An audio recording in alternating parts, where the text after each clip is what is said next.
कुछ यात्राएं सिर्फ सफर नहीं होती बल्कि वो आत्मा को छूने एवं परमात्मा से मिलन का अनुभव होती हैं। उसी यात्रा में आज हम आपको लेके चलेंगे जहां धरती आसमान से बातें करती है और हर सांस में भगवान शिव का आशीर्वाद घुला होता है, जो हिमालय की बर्फीली चोटियों के बीच बसा एक ऐसा स्थान है जो न सिर्फ आस्था का प्रतीक है बल्कि चमत्कारों का भी साक्षी रहा है, और जहाँ पर हर साल लाखों श्रद्धालु मोक्ष की तलाश में आते हैं और जो 4 धामों की यात्रा में से एक स्थान रखता है और 12 ज्योतिर्लिंग में से एक ज्योतिर्लिंग है एवं 5 केदारों में से प्रथम केदार जिसे केदारनाथ के नाम से जाना जाता है। तो हाँ जी, हम बात कर रहे हैं बाबा केदारनाथ की। तो आज हम इसी यात्रा में हम आपको घुमाने वाले हैं एवं दर्शन कराने वाले हैं बाबा केदारनाथ के। तो चलिए हमारे साथ दर्शन कीजिए बाबा केदारनाथ के और इस ब्लॉग में हमारे साथ बने रहिए। Hello everyone, welcome to my YouTube channel. मैं हूं प्रेम मेहता। आप सबका मेरे यूट्यूब चैनल ट्रैवल आइडियोलॉजिस्ट में स्वागत है। अगर आपने अभी तक मेरा यूट्यूब चैनल सब्सक्राइब नहीं किया है तो मेरे यूट्यूब चैनल को सब्सक्राइब करें, मेरी वीडियोस को लाइक करें और उन पर कमेंट्स करें। तो चलिए अब हम बात कर लेते हैं कि आप केदारनाथ कैसे पहुंच सकते हो और कौन कौन से माध्यम के थ्रू आप बाबा केदारनाथ पहुंच सकते हो और क्या चार्जेस रहेंगे, क्या खर्चा आएगा और कहां पर रुकना है, हम सब के बारे में हम बात कर लेते हैं। बाबा केदारनाथ के दर्शन करने के लिए आपको सबसे पहले गौरीकुंड आना होगा। गौरीकुंड से ही बाबा केदारनाथ का 16 किलोमीटर का ट्रैक स्टार्ट होता है। हमने इस ट्रिप की शुरुआत ऋषिकेश से की, जिसमें हमने बाइक रेंट पर ली और हम ऋषिकेश से होते हुए बाया देवप्रयाग से श्रीनगर से रुद्रप्रयाग से गुप्तका से होते हुए हम सोनप्रयाग से हम गौरीकुंड पहुंच गए। रास्ते में ही आप यहाँ पर एक पवित्र स्थल पड़ता है जो कि 5 प्रयागों में से एक प्रयाग है, जिसे देवप्रयाग के नाम से जाना जाता है। आप यहाँ पर देखेंगे भागीरथी और अलकनंदा नदी मिलकर गंगा नदी का उद्गम करती हैं। तो आप यहाँ पर थोड़ी देर के लिए रुक के भी आप यहाँ पर ये दोनों नदियों का संगम भी देख सकते हो। तो हम बात करें कि आप गौरीकुंड कैसे पहुंच सकते हो, तो आपको गौरीकुंड पहुंचने के लिए पहले आपको सोनप्रयाग आना होगा। सोनप्रयाग से ही आपको शेयरिंग टैक्सी मिलेगी जिसका चार्जेस 50 रुपये पर पर्सन होता है, जो कि वहाँ की लोकल टैक्सी होती है। तो आपको सबसे पहले सोनप्रयाग आना होगा। सोनप्रयाग पहुंचने के लिए आप या तो हरिद्वार से बस ये टैक्सी ले सकते हो या आप ऋषिकेश से ले सकते हो। हरिद्वार से सोनप्रयाग की डिस्टेंस लगभग 235 किलोमीटर है, जिसको कवर करने में लगभग आपको 6 से 8 घंटे का समय लगेगा। और हम बात करते हैं टैक्सी और बसेस की क्या प्राइस रहती है, तो उसकी प्राइस रहती है लगभग 800 से 1000 रुपए के आसपास इसका फेयर रहता है। तो आप लोकल बस या टैक्सीज के थ्रू आ सकते हो सोनप्रयाग के लिए, क्योंकि लोकल बसें और टैक्सीज का लास्ट स्टॉपेज ही सोनप्रयाग ही होता है और आपको सोनप्रयाग से गौरीकुंड जाने के लिए आपको शेयरिंग टैक्सी लेनी ही पड़ती है। केदारनाथ जाने के लिए इसका नियरेस्ट रेलवे स्टेशन ऋषिकेश और देहरादून ही है और हरिद्वार है। अगर आप बाया एयरप्लेन आना चाहते हो उसका नियरेस्ट स्टेशन देहरादून है, जो कि जौलीग्रांट हवाई अड्डा, तो आप लास्ट स्टॉपेज वहां तक आ सकते हो। अगर हम बात करें कि स्कूटी, बाइक और टैक्सीज की क्या रेंटल प्राइस रहती है, तो आपको लगभग स्कूटी और बाइक की प्राइस लगभग 600 से 1000 रुपए के बीच में आपको बाइक्स वगैरह पर डे के हिसाब से मिल जाएंगे। अगर टैक्सी की बात करें तो टैक्सीज का लगभग 1200 से 1500 के बीच में आपको टैक्सीज वगैरह यहाँ पर मिल जाएंगी। ऋषिकेश से 8 घंटे का सफर करके हम यहाँ पर सोनप्रयाग पहुंच गए। सोनप्रयाग में हमने हमारी बाइक यहाँ पर पार्किंग स्टैंड में पार्क की, जिसका चार्जेस 50 रुपये पर डे के हिसाब से होता है, जिसमें इसके अलग अलग चार्जेस आपको देने होते हैं। इसके बाद हम यहाँ से आगे की ओर बढ़े तो हमें यहाँ पर एक बहुत ही अच्छा मनमोहक कार्यक्रम होते हुए देखा, तो हमने यहाँ पर ही थोड़ी देर के लिए रुक गए। उसके बाद कार्यक्रम देखने के बाद हम यहाँ से टैक्सी स्टैंड पर चले गए, जहाँ से हमें सोनप्रयाग से गौरीकुंड जाने के लिए शेयरिंग टैक्सी मिलेगी, जिसके चार्जेस 50 रुपये पर पर्सन होते हैं।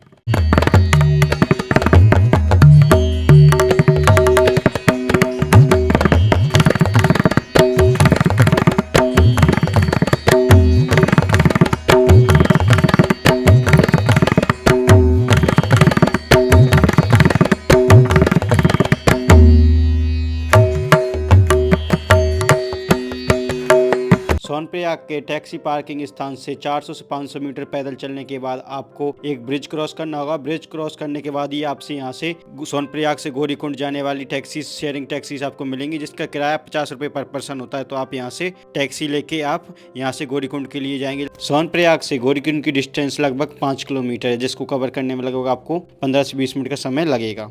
अब हम बात करें यहाँ पर रुकने के स्टे की, तो आपको यहाँ से या तो आप गौरीकुंड में रुक सकते हो या सोनप्रयाग में रुक सकते हो। हमने हमारा स्टे गौरीकुंड में किया, क्योंकि यहाँ से अर्ली मॉर्निंग में उठ के हमें यहाँ पर ट्रैक पर जाना था। तो हमने हमारा ये ट्रैक रात को यहाँ से रुकने के बाद अर्ली मॉर्निंग में सुबह उठ के 6 बजे से ट्रैक स्टार्ट किया था, जो कि गौरीकुंड से ही स्टार्ट होता है, जो कि 16 किलोमीटर का एक ट्रैक है।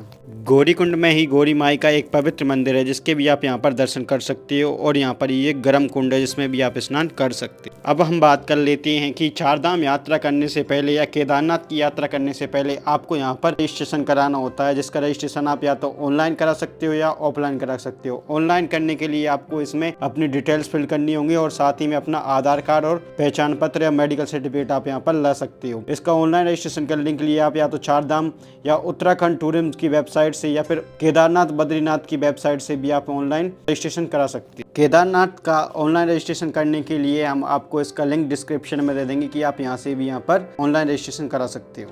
अगर आप ऑनलाइन रजिस्ट्रेशन नहीं करा सकते तो आप ऑफलाइन रजिस्ट्रेशन भी हरिद्वार से करा सकते हो, जिसका डिटेल हम आपको डिस्क्रिप्शन में दे देंगे। तो चलिए अब हम बात कर लेते हैं कि केदारनाथ का ट्रैक गौरीकुंड से कितने किलोमीटर का है और इसमें कौन कौन से स्टॉपेज होंगे और कौन कौन से स्थान पड़ेंगे और आप कहाँ कहाँ पर रेस्ट कर सकते हो, उन सब के बारे में। और इसके साथ ही हम जानकारी लेते हैं हमें क्या क्या ध्यान रखना चाहिए ट्रैक करने से पहले और कौन कौन सी नेसेसरी चीज़ों का ध्यान रखना चाहिए, उन सब के बारे में हम बात करते हैं। केदारनाथ का ट्रैक गौरीकुंड से केदारनाथ तक का ट्रैक 16 किलोमीटर का है, जिसमें कि निम्न स्थान पड़ते हैं चौड़ी, चिरवासा, जंगल चट्टी, भीमबाली, रामबाड़ा, बड़ी लिंचौड़ी, छोटी लिंचौली और कैंची भैरव ग्लेशियर, रुद्रा पॉइंट और बेस कैंप। और इसके बाद आप केदारनाथ पहुंच जाओगे। तो ये केदारनाथ ट्रैक का रूट मैप होने वाला है। अब इसके बाद हम बात करते हैं कि आप इस ट्रैक को कैसे कर सकते हो और कौन कौन सी चीज़ों का ध्यान रखना चाहिए। तो आपको सबसे पहले ट्रैक करने से पहले आपको या तो सबसे पहले आपको यहाँ पर स्टिक्स लेनी चाहिए और साथ ही में अपने साथ नेसेसरी मेडिसिन वगैरह रखनी चाहिए और साथ ही में आपको ट्रैक में जो जो खाने पीने के सामान हैं सभी लेके साथ में चलना चाहिए, क्योंकि ट्रैक में और ऊपर चढ़ाई करते जाओगे तो आपको यहाँ पर सभी चीज़ें महंगी होती हुई दिखाई देंगी। तो आप अपने साथ सभी नेसेसरी चीज़ें नीचे से ही लेके जाएँ और साथ ही में एक रेनकोट और गर्म कपड़े जरूर साथ में रखें, क्योंकि यहाँ पर मौसम कभी भी चेंज हो जाता है। केदारनाथ की ट्रैकिंग स्टार्ट करते हैं और लगभग आधे रास्ते को कवर कर चुके हैं अभी तक और रास्ता थोड़ा डिफिकल्ट है, पर आप उम्मीद रखो कि पूरा होगा। आप बाबा के दर्शन करने आए तो बाबा आपको ज़रूर बुलाएंगे, तो बुला भी रहे हैं तो अच्छे से अपने दर्शन करो। आप अपनी नेसेसरी आइटम्स अपने साथ में लेके जाए, जैसे खाने के साथ अपने स्टेक्स और जो नेसेसरी मेडिसिन होती है वो अपने साथ में ज़रूर लेके जाएं और आप रास्ते को एंजॉय करते जाएं।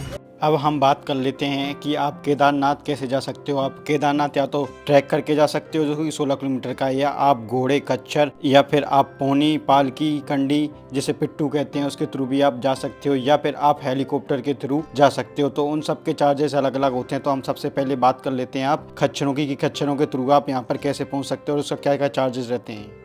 सबसे पहले हम बात कर लेते हैं खच्चरों की। तो खच्चरों की जो वन साइडेड रेट होती है वो होती है लगभग 3,500 से 4,000 के आसपास। तो ये गवर्नमेंट की रेट हैं, तो आप यही दें अगर आप घोड़े खच्चर से ऊपर जाना चाहते हो तो वन साइडेड किराया होता है। और अगर आप पोनी, पालकी, कंडी जिसे पिट्टू कहा जाता है उसके थ्रू जाना चाहते हो तो उसके अलग अलग चार्जेस होते हैं, जिसमें कंडी के चार्जेस और इसके चार्जेस वजन और डिस्टेंस पर निर्भर करते हैं। अगर आप चढ़ाई करते हो तो उसका चार्जेस ज़्यादा होता है और आप जब नीचे आते हो तो उसके चार्जेस थोड़े कम होते हैं। अगर आप पालकी के थ्रू जाना चाहते हो तो पालकी के चार्जेस अलग अलग होते हैं। तो पालकी का चार्जेस आपको पड़ेगा लगभग 8,000 से 10,000 के आसपास इसके चार्जेस होते हैं। और अगर आप हेलीकॉप्टर के थ्रू जाना चाहते हो तो इसके चार्जेस अलग अलग डिस्टेंस से अलग अलग होते हैं। इसके चार्जेस जिसमें गुप्तकाशी से लगभग 9,000 रुपये वन साइडेड होता है और फाटा का लगभग 6,500 रुपये और सिरसी से लगभग 6,000 रुपये का टिकट केदारनाथ बेस कैंप की ओर होता है। बेस कैंप से आपको 700 मीटर के आसपास पैदल चलना होता है। तो ये चार्जेस आपको यहाँ पर देने पड़ेंगे अगर आप हेलीकॉप्टर के थ्रू यहाँ पर जाना चाहते हो। तो जैसे ही आप आधे से ज़्यादा लगभग 8 से 9 किलोमीटर पैदल चल के आओगे तो आपको 2 ब्रिज दिखाई देंगे जो कि हैं रामबाड़ा पुल के ऊपर। जब 2013 की बाढ़ आई थी तब यहाँ पर एक अच्छे खासे घर हुए करते थे जो कि बाढ़ के दौरान क्षतिग्रस्त हो गए थे, पर अभी ये ब्रिज बने हुए हैं। तो आपको यहाँ से बहुत ही सुंदर नज़ारे यहाँ पर दिखाई देंगे और बहती हुई नदियों की कलकल आवाज़ भी आपको यहाँ से दिखाई देगी, तो आप इनका भी इंजॉय करें।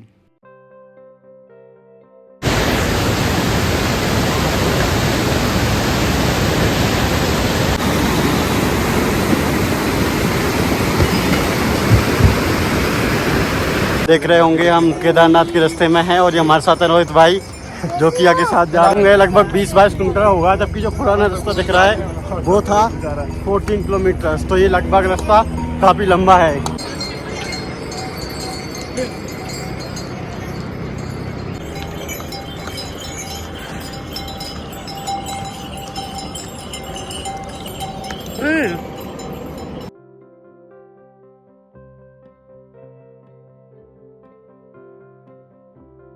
आपको रास्ते में बहुत ही सुंदर, ब्यूटीफुल, खूबसूरत बहुत सारे वाटरफॉल दिखाई देंगे, जिनको देखने पर एक अलग ही सुकून आपको यहाँ पर प्राप्त होगा। तो आप उनके भी नज़ारों के आनंद लें और साथ ही मन को एंजॉय करें।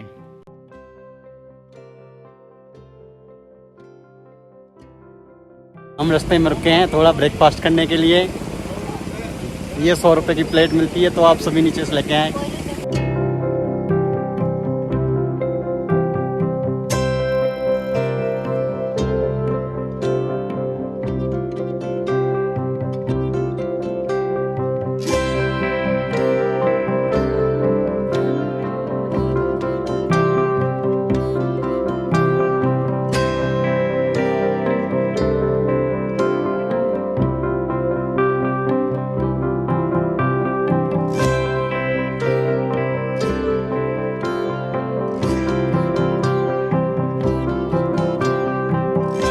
और जो आपको सामने रास्ता दिखाई दे रहा है वो पुराना रास्ता है, जो कि 2013 में जब बाढ़ आई थी उस समय ये रास्ता टूट गया था। तो आपको ये रास्ते भी आपको यहाँ पर दिखाई देंगे और साथ ही में आपको रास्तों में बहुत सारे शॉर्टकट नज़ारे भी आपको यहाँ पर दिखाई देंगे। तो अगर आप चलने में समर्थ हो और आप आराम से चल सकते हो तो शॉर्टकट रास्ते ले सकते हो। अदरवाइज़ मैं आपको यही सलाह दूंगा कि आप शॉर्टकट रास्ते ना लें और जो रूट है लॉन्ग, जो मेन रूट है, आप उसी के थ्रू जाएं तो आपको बेस्ट रहेगा, क्योंकि ये शॉर्ट रास्ते कभी कभी गिर भी सकते हो आप इन शॉर्ट रास्तों में। अगर आप चल नहीं सकते हो तो प्रॉपर तरीके से, तो आप शॉर्ट रास्तों को कम ही प्रेफरेंस दें अगर आप सही से नहीं चल सकते हो तो।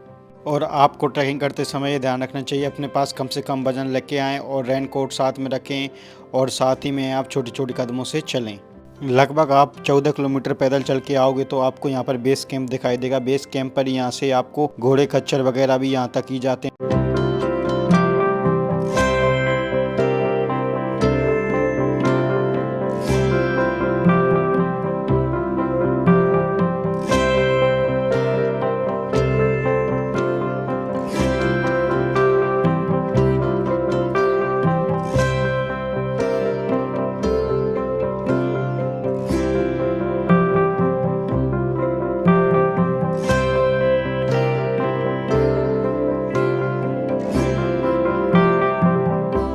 और अब हम बात करें कि आपको रास्ते में बहुत सारे खाने पीने के ऑप्शन भी मिल जाएंगे। साथ ही में यहाँ पर मेडिकल की फैसिलिटी भी है, तो यहाँ पर एक थोड़ा छोटा मोटा अस्पताल भी, तो आपको यहाँ पर मेडिकल की फैसिलिटी भी मिल जाएंगी। और साथ ही में आपको यहाँ पर दिखाई दे रहे हैं ये कैंपिंग के ऑप्शन है, तो आपको यहाँ पर ये भी दिखाई देंगे। और ये यहाँ का पुलिस चौकी है और साथ ही में आपको यहाँ पर बहुत सारे ऑप्शन भी मिलेंगे, तो आपको यहाँ पर कैंपिंग के ऑप्शन मिल जाएंगे, तो आप यहाँ पर कैंपिंग भी कर सकते हैं।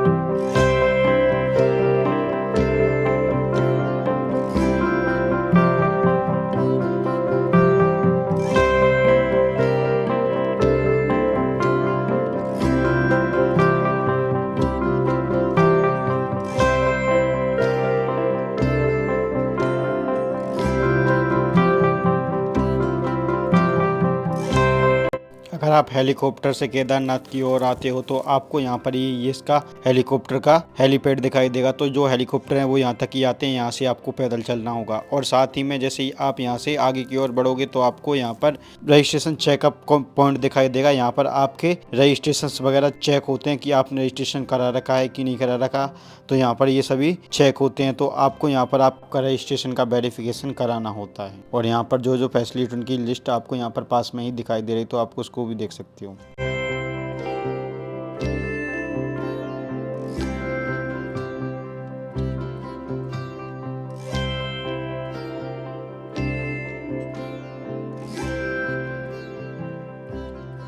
जैसे ही आप 16 किलोमीटर का ट्रैक करके पहुंचोगे तो आपको दूर से ही बाबा केदारनाथ का सुंदर भव्य मंदिर आपको यहां से दिखाई देने लग जाएगा। तो आपको बहुत ही सुखद महसूस प्राप्त होगा। आप जहां यहां पर पहुंच के आपको एक अलग ही महसूस होता है, एक अलग ही वातावरण यहाँ का है, एक अलग ही वाइब यहाँ पर है। हम यहाँ पर शाम के टाइम के पहुंचे थे तो लगभग 3:30-4 बज गए थे। हमने हमारी यात्रा सुबह 6:30 बजे से स्टार्ट की थी, तो उस टाइम यहाँ पर मंदिर बंद था। तो उसके बाद हमने मंदिर ओपन होने का शाम का वेट किया। अब हम बात करें कि बाबा केदारनाथ का मंदिर कब ओपन होता है और कब बंद होता है, तो इसका ओपनिंग टाइम सुबह 4 बजे से होता है और 3 बजे तक दिन में ओपन होता है। उसके बाद 3 से 5 तक ये मंदिर बंद रहता है। उसके बाद शाम को 5 बजे वापस ओपन होता है। तो 5 से ये रात को 7:30 बजे तक ओपन रहता है। उससे पहले हमने यहाँ पर थोड़ी बहुत रेस्ट किया और हमने यहाँ पर होटल देखे, तो वहाँ पर होटल रुकने स्टे के ऑप्शन भी मिल जाएंगे। तो आपको यहाँ पर होटल लगभग 2 पर्सन्स के लिए लगभग 2 से 3 हज़ार रुपये में आपको यहाँ पर होटल मिल जाएगी। अगर आप यहाँ पर होटल नहीं मिलती है तो आप यहाँ पर कैंपिंग के ऑप्शन भी होते हैं, तो आप यहाँ पर कैंप भी ले सकते हो, जिसके चार्जेस लगभग 500 से 1000 रुपये के पर पर्सन होता है। जैसे ही वापस शाम को मंदिर ओपन हुआ तो हमने यहाँ पर लाइन में लग के बाबा केदारनाथ के दर्शन किए। आपको शाम को बाहर से ही यहाँ पर दर्शन कराए जाते हैं और आपको यहाँ पर शाम के टाइम दर्शन करने के लिए काफ़ी भीड़ रहती है, तो आपको यहाँ पर बाहर से ही दर्शन कराए जाते हैं। उसके बाद शाम को हमने दर्शन करने के बाद थोड़े मंदिर परिसर में हमने घूमा और यहाँ पर हमें एक अलग ही वाइब प्राप्त हुई। और यहाँ पर चारों ओर से पहाड़ों से घिरा हुआ बाबा केदारनाथ का मंदिर बहुत ही सुंदर खूबसूरत लग रहा था, और जो उसके जो पीछे मंदिर के पीछे का पर्वत है वो सच में बहुत ही सुंदर लग रहा था। और यहाँ का जो माहौल था और वातावरण था, एक अलग ही वाइब यहाँ पर आपको यहाँ पर सुकून मिलेगी, अलग ही वाइब मिलेगी, तो आपको एक अलग ही महसूस प्राप्त होगा। और साथ ही में आपको मंदिर के बाहर की साइड ही भगवान नंदी की भी आपको यहाँ पर प्रतिमा दिखाई देगी, जिसके भी आप चरण स्पर्श कर सकते हो। और आपको यहाँ पर बहुत ही बड़ी प्रतिमा है जो कि पत्थर की बनी हुई है और जिसकी भी पूजा अर्चना आप कर सकते हो।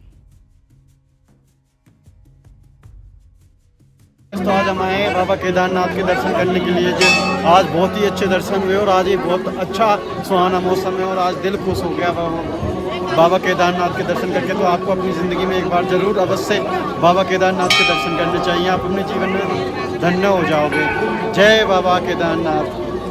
अब थोड़ा हम केदारनाथ मंदिर के बारे में जान लेते हैं। केदारनाथ भारत के उत्तराखंड राज्य के गढ़वाल मंडल के रुद्रप्रयाग जिले में स्थित एक नगर है।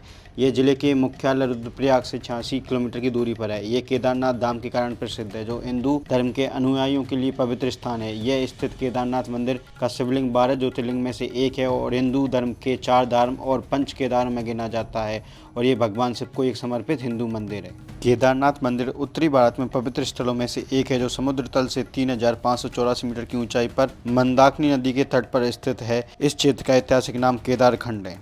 यद्यपि मंदिर के निर्माण का ठीक से कहीं उल्लेख नहीं मिलता है, किंतु उल्लेख मिलता है कि इस मंदिर का निर्माण महाभारत काल के बाद पांडवों के द्वारा किया गया था। यह नर्मदा सतह की लगभग 80 फीट ऊंचे इस विशाल मंदिर में वास्तुकला का सुंदर प्रदर्शन है। मंदिर में प्रयुक्त पत्थर स्थानीय जो कि तराशे गए हैं एवं मंदिर का स्वरूप चतुष्कोणात्मक है। मंदिर के गर्भगृह में भगवान शिव का स्वयंभू ज्योतिर्लिंग एक बृहदशिला रूप में विद्यमान है। गर्भगृह के बाहर मां पार्वती जी की पाषाण मूर्ति तथा स्वयं मंडपम में पंच पांडव श्री कृष्ण एवं मां कुंती जी की मूर्तियां हैं। मुख्य द्वार पर गणेश जी और श्री नंदी जी की पाषाण मूर्तियां हैं। परिक्रमा पथ में अमृत कुंड की भी स्थापित है। केदारनाथ का इतिहास हिंदू पौराणिक कथाओं और किंवदंतियों से निकटता से जुड़ा हुआ है। हिंदू पौराणिक कथाओं के अनुसार केदारनाथ 12 ज्योतिर्लिंग में एक है, जिन्हें भगवान शिव का सबसे पवित्र निवास माना जाता है। कहानी ये है कि कुरुक्षेत्र युद्ध, जैसा कि भारतीय महाकाव्य महाभारत में वर्णित है, के बाद पांडव ने युद्ध के दौरान किए गए अपने पापों, विशेषकर अपने रिश्तेदारों की हत्या के लिए भगवान शिव से क्षमा मांगी। हालांकि शिव भगवान उनसे मिलना नहीं चाहते थे, वो उनसे बहुत क्रोधित थे, इसलिए उनसे मिलना नहीं चाहते थे और उन्होंने एक बैल नंदी का रूप धारण किया और हिमालय के गढ़वाल क्षेत्र में जाके छुप गए। माफी मांगने के लिए दृढ़ संकल्पित पांडव ने भगवान शिव का पीछा किया और भी ढूंढते ढूंढते अंततः उन्हें मंदाकिनी और गंगा नदियों के संगम पर पाया। उन्हें पहचान कर शिव ने जमीन में गोता लगाया, लेकिन भीम ने बैल की पूंछ पकड़ ली, जिससे शिव ने उनकी दृढ़ता और शक्ति से प्रसन्न होकर उनको क्षमा कर दी और 5 अलग अलग स्थानों में दिव्य रूप से प्रकट हुए, जिन्हें अब पंच केदार के रूप में जाना जाता है। कहा जाता है कि बैल का कुबड़ केदारनाथ में प्रकट हुआ था, जहां भगवान शिव के सम्मान में एक मंदिर बनाया गया था। इसके बाद हमने शाम को भगवान केदारनाथ की आरती में शामिल हुए।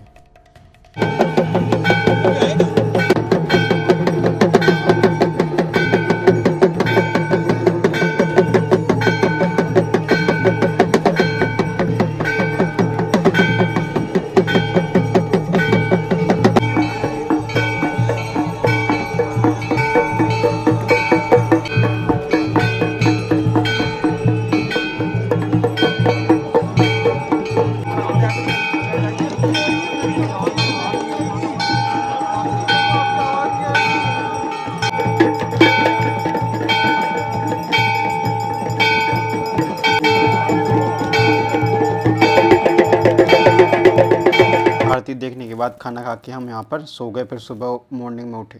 आज केदारनाथ धाम में हमारा दूसरा दिन था। सुबह उठ के अर्ली मॉर्निंग में और नहा धो के और सुबह बाबा केदारनाथ के दर्शन करने के लिए हम यहाँ पर निकल गए। और हमने सुबह उठ के देखा तो यहाँ पर सच में बहुत ही सुंदर और आकर्षक सूर्य की किरणें पीछे केदार पर्वत पर पड़ रही थी, जो कि सच में बहुत ही सुंदर और चमकदार पर्वत लग रहा था। और यहाँ के मंदिर के नज़ारे सच में बहुत ही सुंदर थे और एक सुकून महसूस करने वाले थे। और सुबह हमने यहाँ पर मंदिर में जाके जल अर्पित किया और पूजा अर्चना की। उसके बाद हम यहाँ पर बाबा केदारनाथ के दर्शन करें। बहुत देर तक हमने आराम से दर्शन हुए और कोई भीड़ बढ़ती नहीं थी इतनी।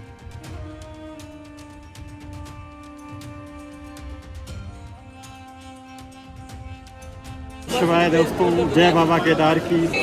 तो दोस्तों, आज हम सेकंड डे है हमारा केदारनाथ में। नाइट को हमने यहीं स्टे किया था। उसके बाद हमने सुबह अर्ली मॉर्निंग में उठ के आरती अटेंड करी। उसके बाद हमने बाबा जी के दर्शन किए, जो एक सुखद प्राप्त आनंद प्राप्त करता है, इसमें कि आप अंदर तक जाके बाबा केदारनाथ के दर्शन कर पाओगे। और आपको ज़रूर एक स्टे नाइट स्टे ज़रूर करना चाहिए बाबा केदारनाथ के अंदर तक। उसमें आप जल चढ़ा सकते हो, उसमें सभी बहुत अच्छा फील करोगे। और इसलिए जय बाबा केदारनाथ। भगवान केदारनाथ के दर्शन करने के बाद हम यहाँ से थोड़ी देर के लिए बाहर की साइड निकल गए और हमने थोड़ी बहुत घूमा और उसके बाद यहाँ के वातावरण को अनुभव किया। और पास ही में स्थित दूसरे मंदिर में भी हमने यहाँ पर दर्शन किए। और उसके बाद हम भीमशिला देखने के लिए निकल गए। भीमशिला जो कि सन 2013 में बाढ़ आई थी, तो उस समय ऐसा माना जाता है कि बाढ़ से बचाने के लिए इस मंदिर को एक बार शिला आई थी, जिसने मंदिर की सुरक्षा की और इसमें बाद में नाम इसको भीमशिला दिया गया।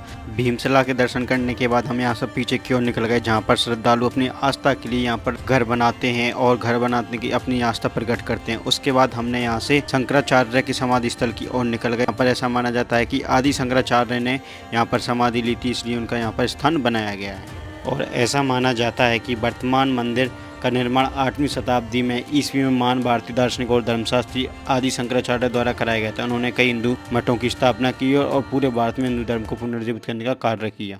बाबा केदारनाथ के दर्शन करने के बाद आप श्री भैरवनाथ मंदिर अवश्य जाएं, क्योंकि ऐसा माना जाता है कि बाबा भैरवनाथ के दर्शन के बिना बाबा केदारनाथ की यात्रा अधूरी मानी जाती है। बाबा केदारनाथ से भैरवनाथ मंदिर की दूरी लगभग 500 से 600 मीटर है, जिसको चढ़ने में लगभग आपको 20 से 25 मिनट का समय लगेगा। तो आप बाबा भैरवनाथ के दर्शन करने के लिए अवश्य जाएँ।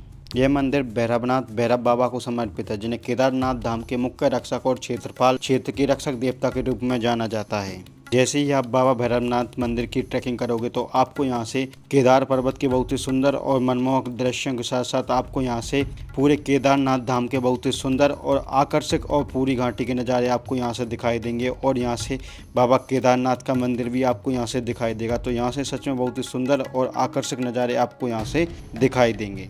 भैरवनाथ जी को शिव जी का उग्र और रक्षक रूप माना जाता है। जब सर्दियों में भारी बर्फबारी के कारण केदारनाथ मंदिर बंद हो जाता है और भगवान केदारनाथ की डोली को ऊखी मठ ले जाया जाता है, तब केदारनाथ धाम की रक्षा का दायित्व भैरवनाथ जी पर ही होता है। ऐसी मान्यता है कि भगवान भैरवनाथ स्वयं इस स्थान की देखभाल करते हैं और किसी प्रकार की आपदा से इस क्षेत्र की रक्षा करते हैं।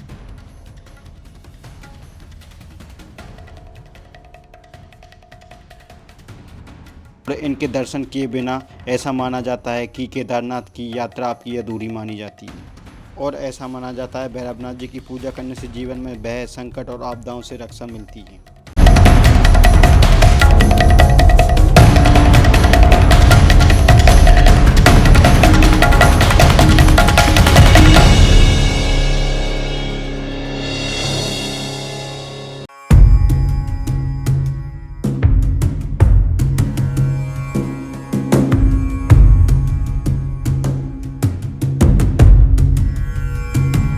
भैरवनाथ जी की मूर्ति उग्र रूप में स्थित है, जो त्रिशूल और अन्य शस्त्र धारण किए हुए है और पत्थर की मूर्तियां आपको यहां से बनी हुई दिखाई देंगी।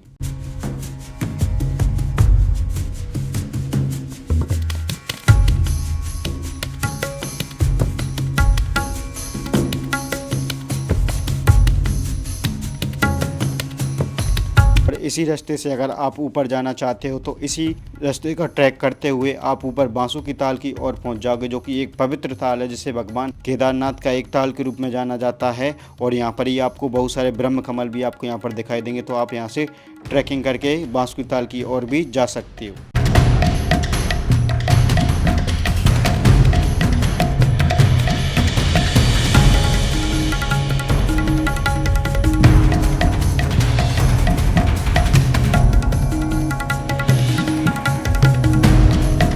और जैसे ही आप केदारनाथ धाम में नीचे की ओर आओगे तो यहाँ पर आपको एक बहुत ही बड़ा ओम का बना हुआ एक निशान दिखाई देगा, तो आप इसको भी यहाँ पर जरूर से देखें। और यहाँ पर पास में ही एक रेतस कुंड भी है जिसको भी आप यहाँ पर देख सकते हो। अब हम बात करते हैं पंच केदारों के बारे में। पंच केदार जैसे कि प्रथम केदार है इसमें कि केदारनाथ, जहाँ पर भगवान शिव का कुबड़ या हम्प प्रकट हुआ था। द्वितीय केदार है मधुमहेश्वर, जहाँ पर भगवान शिव के नाभि रूप की पूजा की जाती है। तृतीय है तुंगनाथ, जहाँ पर बाहु या हाथों की पूजा की जाती है। चतुर्थ है रुद्रनाथ, जहाँ पर मुख या चेहरे का प्रकट हुआ था। पंचम कल्पेश्वर, जहाँ पर भगवान जटाओं की पूजा की जाती है। तो इसी क्रम में हम पंच केदार की यात्रा भी हम आपको कराएंगे। आपको मेरे द्वितीय केदार मधुमहेश्वर की भी वीडियो देखनी है तो उसका लिंक आपको मैं यहाँ पर आई बटन में दे दूंगा, तो आप उसको भी देख सकते हो। जय बाबा केदारनाथ।